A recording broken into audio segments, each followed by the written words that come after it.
Let me now summarize the mental actions and attitudes necessary to the practice of the science of being well. First, you believe that there is a thinking substance from which all things are made, and which, in its original state, permeates, penetrates, and fills the interspaces of the universe. This substance is the life of all and is seeking to express more life in all. It is the principle of life of the universe and the principle of health in man. Man is a form of this substance and draws his vitality from it. He is a mind-body of original substance, permeating a physical body, and the thoughts of his mind-body control the functioning of his physical body. If man thinks no thoughts save those of perfect health, the functions of his physical body will be performed in a manner of perfect health. If you would consciously relate yourself to the all-health, your purpose must be to live fully on every plane of your being. You must want all that there is in life for body, mind, and soul, and this will bring you into harmony with all the life there is. The person who is in conscious and intelligent harmony with all will receive a continuous inflow of vital power from the Supreme Life, and this inflow is prevented by angry, selfish, or antagonistic mental attitudes.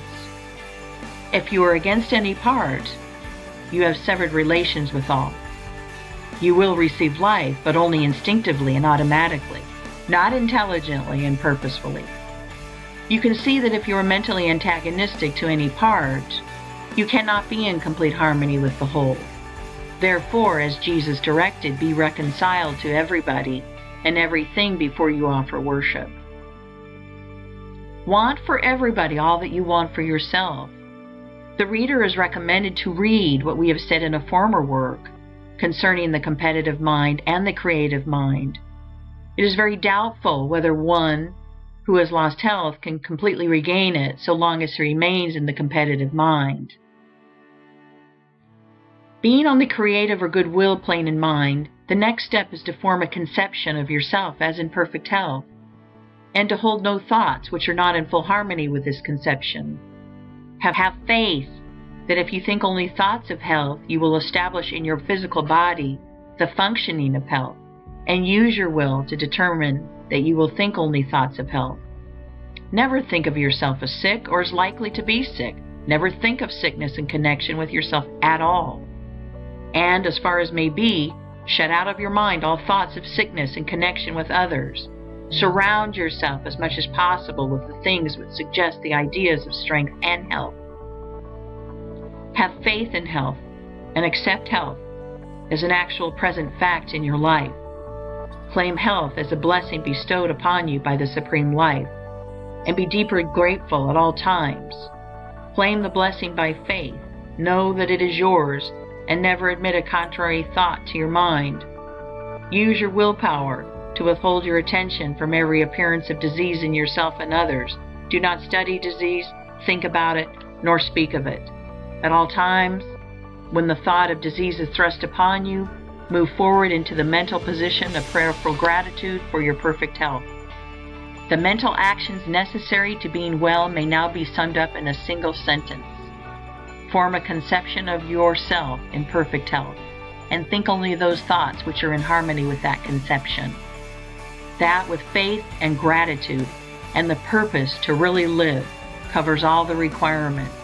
It is not necessary to take mental exercises of any kind, except as described in Chapter 6, or to do wearying stunts in the way of affirmations and so on. It is not necessary to concentrate the mind on the affected parts. It is far better not to think of any part as affected.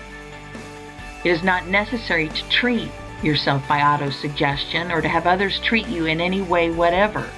The power that heals is the principle of health within you, and to call this principle into constructive action, it is only necessary, having harmonized yourself with the All-Mind, to claim by faith the All-Health, and to hold that claim until it is physically manifested in all the functions of your body.